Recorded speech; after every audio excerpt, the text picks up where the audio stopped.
You ready? Go! Déjà, on sait que c'est waterproof. Alors, si tu as atterri dans ce bocal maintenant, c'est sûrement qu'il y a 3 possibilités.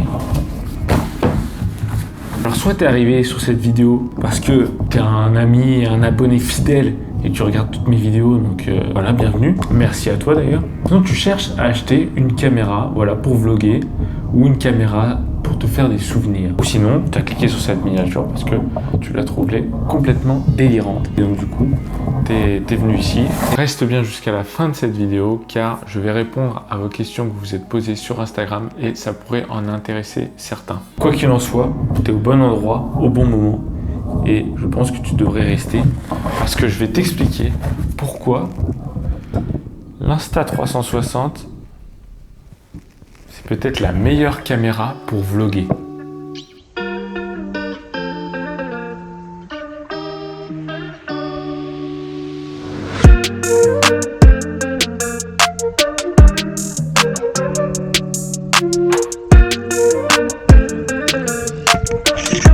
C'était une dinguerie. Alors ce qu'on va faire, c'est que je vais te montrer les avantages et les inconvénients de cette caméra et tu verras sûrement beaucoup d'images de parapente car récemment je suis allé avec un ami faire du parapente et j'ai utilisé cette caméra pour filmer, donc c'était un vrai bonheur parce que je n'avais pas à me soucier de l'endroit que j'étais en train de filmer. À chaque fois j'étais sûr que voilà, la prise de vue était dans la boîte. Je pouvais juste la laisser dans mon sac, tac, et puis moi je pouvais me concentrer sur apprendre le parapente. C'était vraiment très cool d'avoir une caméra comme ça. Je vais la remettre dans sa petite pochette protectrice. Tac. Le premier avantage, c'est forcément de pouvoir filmer à 360 degrés, de ne pas se soucier de l'endroit où tu regardes. T'as pas comme une caméra de vlog normale ou comme une caméra, voilà, tu n'as pas à savoir dans quelle direction tu orientes l'objectif. Dans tous les cas, tu as tous les points de vue. Les fichiers sont très lourds et ça, c'est un des plus gros inconvénients de cette caméra. Forcément, si tu filmes en 360 degrés, et à ce moment-là, ça veut dire que tes vidéos, c'est plus du 1920 par 1080 pixels, mais c'est du 5000 et quelques par je sais plus combien. Et en fait, ça va te faire des gros fichiers rectangulaires. Et forcément, ça va prendre plus de place sur ton ordinateur, donc il faudra peut-être avoir une carte micro SD avec une capacité plus importante. Avoir du coup un disque dur sur lequel tu vas stocker tes données et ensuite sur lequel tu vas pouvoir faire ton montage avec un stockage plus important.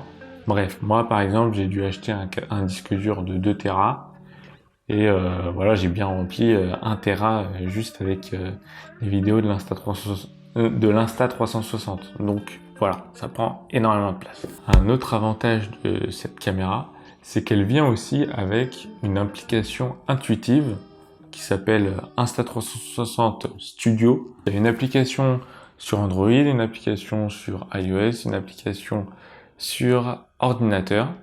Les applications sur Android et iOS sont assez pratiques parce que tu peux voir en instantané ce que ta caméra est en train de regarder. Ça peut être intéressant. Ensuite, tu peux recadrer l'image, tu peux faire des tas de trucs très puissants comme par exemple demander au logiciel de recadrer l'image en utilisant l'intelligence artificielle. Donc tu lui encadres juste un sujet et ensuite il va recadrer l'image en suivant le sujet. Tu peux exporter à la fois en format paysage pour YouTube par exemple et en format vertical pour Instagram ou TikTok. Si tu as envie de prendre les choses un peu plus au sérieux et que tu as envie de monter tes vidéos sur Premiere Pro, sur DaVinci Resolve ou encore Final Cut Pro, il va te falloir un peu de patience parce que c'est pas du plug and play. C'est-à-dire que tu prends pas ta caméra et tu viens pas juste brancher ta carte SD sur ton ordinateur et ensuite hop c'est bon, tu commences le montage. Il y a d'abord la phase d'exportation sur Insta360 Studio. Donc forcément Insta360 ont leur propre caméra, donc ils ont leur propre format de fichier, leur propre manière de stocker les images. Tu exportes de Insta360 en un fichier équirectangulaire, donc une vidéo allongée horizontalement sur lequel va figurer ton 360 degrés. Et ça peut prendre beaucoup de temps, donc c'est un process à prendre en compte dans ton workflow d'editing. C'est un gros inconvénient, c'est le fait que le workflow est plus compliqué avec une caméra 360, Insta360 plutôt qu'avec une caméra normale où tu viendrais juste déposer tes fichiers sur la timeline et tu n'aurais rien à faire avant. Et ben non, là il y a une étape supplémentaire. Par contre, j'ai remarqué quand même qu'il y a un autre avantage à utiliser une Insta360, c'est forcément la discrétion. Parce que si tu te balades avec ça, c'est beaucoup plus discret que si tu te balades avec un gros appareil photo, avec un micro dessus, etc. Certains connaissent notamment Peter McKinnon, Matt Davila, là. Et eux, ce sont des youtubeurs américains, des vlogueurs américains. Il y a aussi Casey Neistat. Et ben ils ont l'habitude d'avoir un énorme GorillaPod. Ensuite, leur Canon 1DX marque je sais pas combien. Et leur Rode VideoMic Pro. Ça fait quand même un setup qui est assez lourd et qui peut impressionner les gens. Et voilà, après les gens, forcément dans la rue, ils te regardent et on n'est pas tous à l'aise avec le fait de filmer dans la rue. Et ça, j'ai trouvé que c'était un très bon exemple parce que en fait, on sait pas trop ce que c'est. On voit un stick avec un truc, on se doute que c'est une caméra, mais bon, c'est pas agressif quoi. Tu l'as comme ça, tu filmes, les gens savent même pas que tu filmes. Et donc du coup, c'est assez pratique.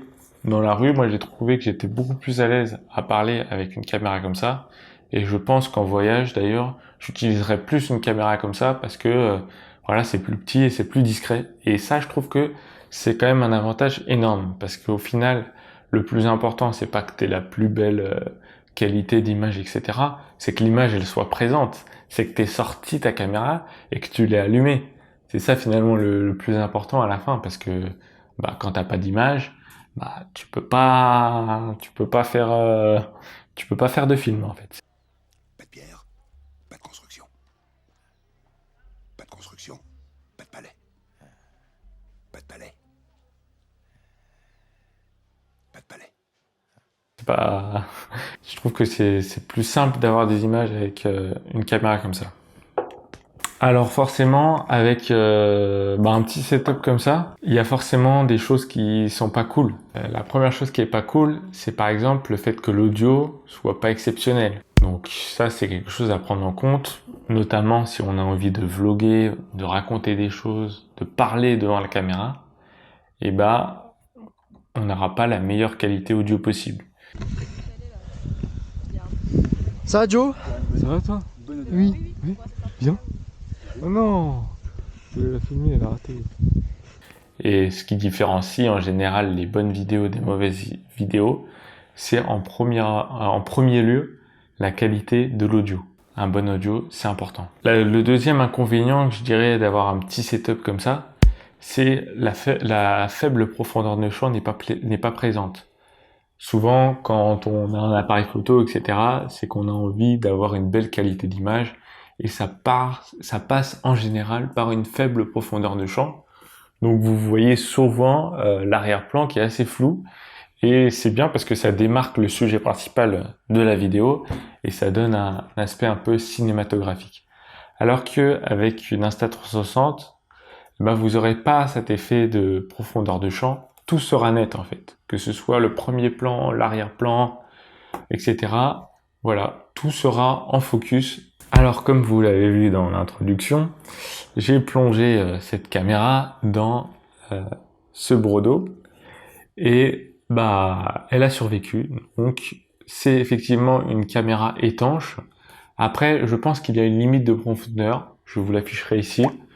Mais c'est un peu comme les GoPro, en fait, quand vous voulez aller vraiment en profondeur, il va vous falloir une deuxième cage de protection qui va aller par-dessus. Et voilà, mais bon, moi je vais pas faire de la plongée sous-marine avec, donc pour l'instant ça va comme ça. Autre inconvénient, parce qu'il y a quand même pas mal d'inconvénients effectivement, c'est qu'il faut s'équiper d'accessoires. Alors là, j'ai choisi le kit, on va dire de base, qui vient avec un stick. Donc ça, c'est vraiment très pratique parce que ça évite d'avoir ses doigts juste à côté de la caméra. Et quand on a ses doigts à côté de la caméra, ça va se voir parce que forcément c'est 360 et voilà, ça se voit. Et l'avantage d'avoir un stick, c'est qu'il est effacé en post-production. Donc, ils vont effacer en fait toute la partie ici basse de l'image, ils vont la remplacer par des pixels aux alentours. Et bah ça c'est vraiment cool parce que tu peux voilà, mettre ta caméra comme ça, et puis on a l'impression que tu filmes avec un drone, et c'est vraiment cool. Par exemple, à un moment, je l'avais mis dans mon sac à dos, tac, dans mon dos, j'avais déployé ici la perche comme ça, on avait l'impression qu'on me suivait avec un drone, ou voilà, ou qu'on était un peu comme dans GTA, à regarder en mode troisième personne sur la personne qui marche. Du coup, voilà, forcément, il va falloir ensuite dépenser plus si jamais vous avez envie d'avoir un petit pied, par exemple, pour pouvoir le poser. Parce que là, il tient comme ça, mais bon, en d'autres circonstances, forcément, avec un peu de vent, etc., il tiendrait pas. Donc, un pied, ça peut être vraiment très pratique. Après, il y a d'autres choses. Par exemple, si on fait des sports nautiques, il faudrait peut-être un stick flottant. Et aussi, pourquoi pas, une lanière, voilà, pour pas la perdre. Ça peut être aussi intéressant. Alors moi, justement, pour ne pas perdre la caméra, on était allé chez Monsieur Bricolage avec Antoine, et j'ai acheté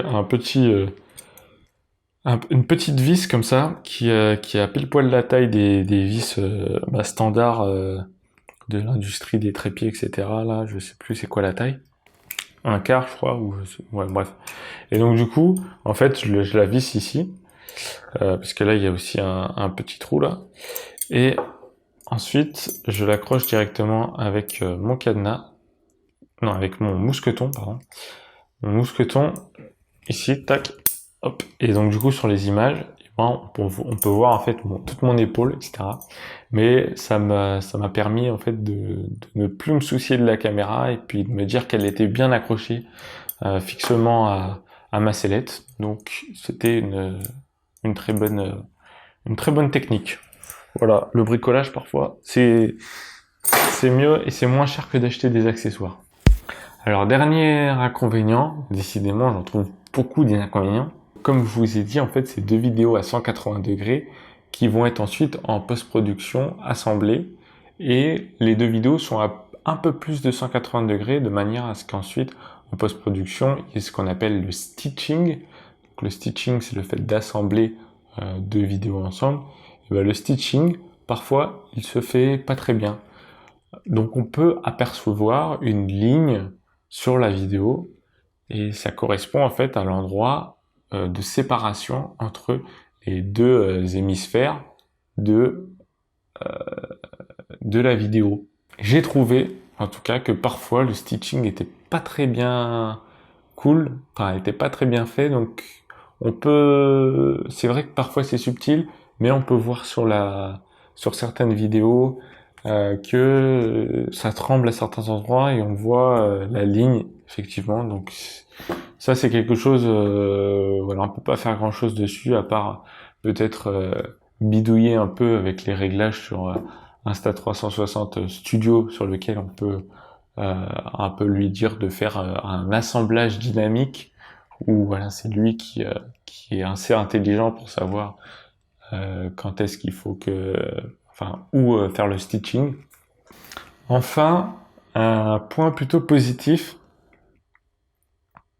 Est-ce que je termine par un point positif ou je fais encore un point négatif? Petit point négatif encore.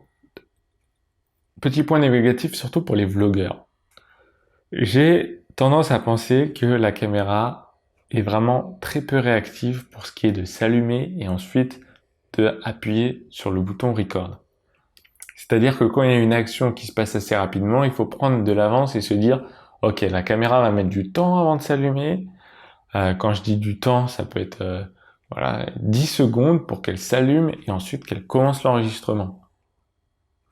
Donc c'est quand même un temps à prendre en compte, notamment si il y a des choses assez spontanées qui se passent autour de vous.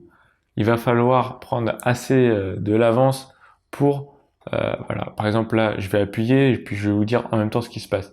Tac, j'appuie, donc là, hop, elle commence à s'allumer. Loading, ça met du temps. Start recording. C'est bon, elle a commencé à enregistrer. Voilà, donc j'ai peut-être un peu exagéré, c'est peut-être moins de 10 secondes, mais c'est quand même un temps à prendre en compte. notamment quand on fait des choses assez spontanées et qu'on a besoin de réactivité de l'appareil avec lequel on vlog. Ok, maintenant je vais finir sur un point très positif, sur des points très positifs. Un gros avantage avec cette caméra Insta360, c'est qu'elle est kiffante. C'est-à-dire qu'on prend énormément de plaisir à faire des vidéos avec, notamment avec l'application qui offre des tas de possibilités sur lesquelles je suis pas forcément revenu. C'est-à-dire qu'on peut faire des hyperlapses très facilement. Hyperlapse, c'est comme un time-lapse, sauf qu'on se déplace. Et j'avais fait une vidéo où justement je disais comment est-ce qu'on fait un hyperlapse. Et pour faire cet hyperlapse, je vous avais expliqué que il faut faire des photos, il ne faut pas bouger, il faut regarder à chaque fois le même point. Et ensuite, il y a tout un système en post-production sur After Effects où il faut stabiliser la vidéo, assembler les différentes photos, etc. Avec cet appareil, on peut faire un hyperlapse très facilement. Il suffit juste de mettre la caméra sur le mode hyperlapse, hop, de laisser la caméra comme ça et d'avancer en marchant en ville ou n'importe où et vous avez directement votre hyperlapse quand vous vous connectez sur l'application et que vous mettez hyperlapse. Ou vous pouvez carrément filmer normalement et ensuite en post-production dire que vous voulez faire du time shift et donc faire à ce que ce soit un hyperlapse.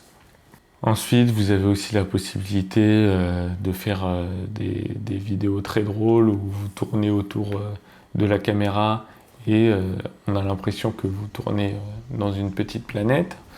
Voilà, donc il y a quand même des tas de choses très amusantes, très ludiques avec cette caméra. Donc c'est un bon investissement si voilà, vous voulez vous amuser en faisant des vidéos.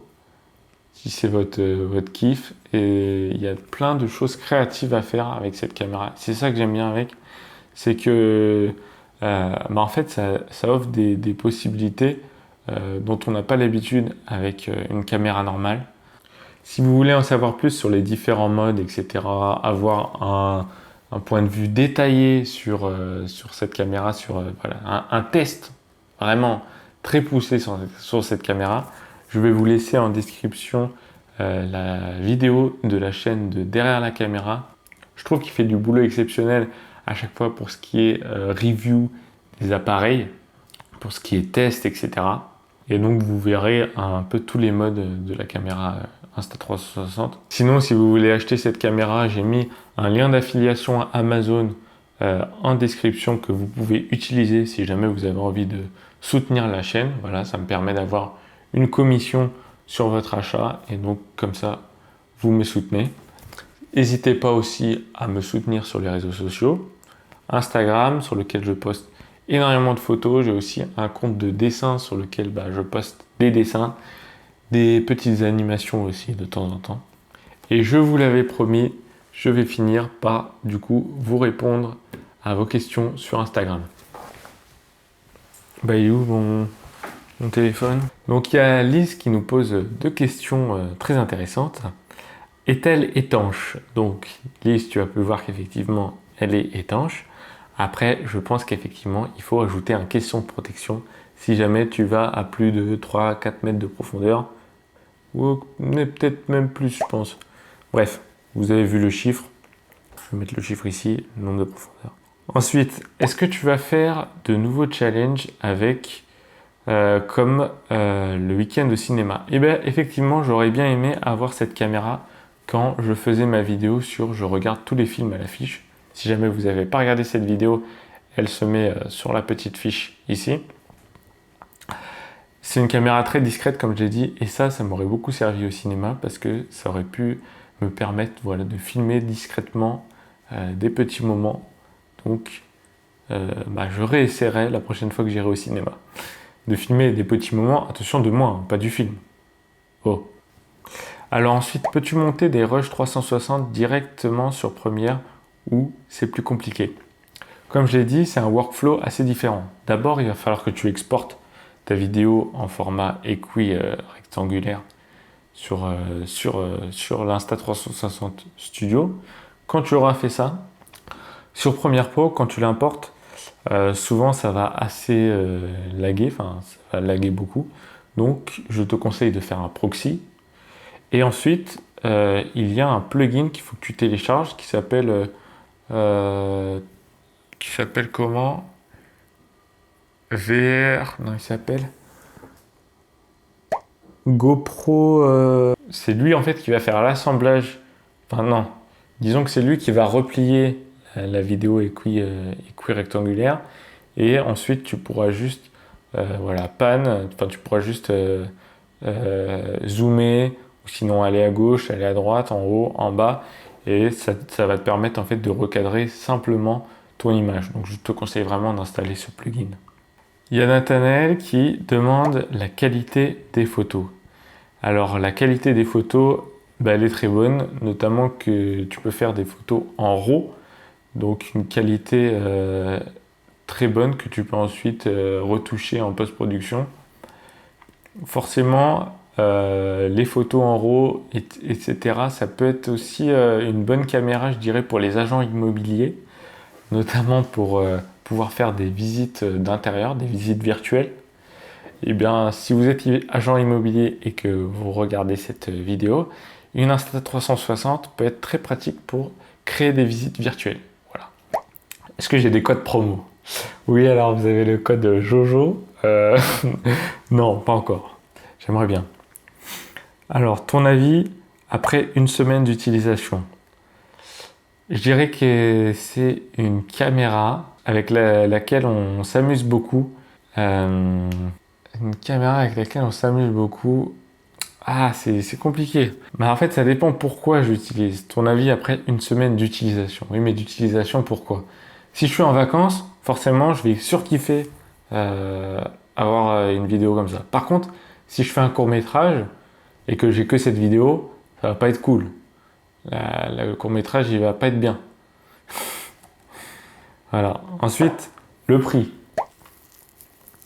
Alors, le prix de l'Insta360, c'est aux alentours de 500-600 euros. Moi, j'ai acheté le pack créateur. Donc, il était avec une batterie supplémentaire, une carte SD supplémentaire, et c'était dans les 600 euros. Donc, voilà. Bon, moi, je trouve que c'est un prix plutôt raisonnable. Après, voilà, c'est toujours un gros investissement, mais je pense qu'il sera rentabilisé avec sûrement tous les rushs que je vais filmer avec. Donc, je ne m'inquiète pas là-dessus. Écoute combien. T'es le plus beau, Jojo, on t'aime. Ok, merci. Et ben c'est bon, j'ai répondu à vos questions. Sinon, petite actualité sur la chaîne, j'ai ouvert un compte Patreon, un compte, donc c'est une plateforme sur laquelle les créateurs peuvent voilà, mettre du contenu, ou c'est un peu comme Tipeee. Voilà, donc c'est pour supporter vos créateurs préférés. Et j'ai mis mon profil en description si jamais vous voulez voilà, me soutenir avec un petit montant par mois. Ça m'aiderait grandement. Et maintenant, je vais vous laisser avec mes plus beaux rushs de parapente et on se voit dans une prochaine vidéo. Salut!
pied gauche, à gauche, ou on freine à fond.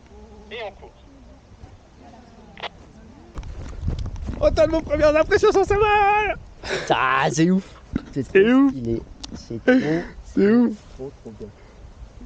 T'as l'impression d'être dans un bateau, quoi. T'as le mal de mer, presque. Tu tangues.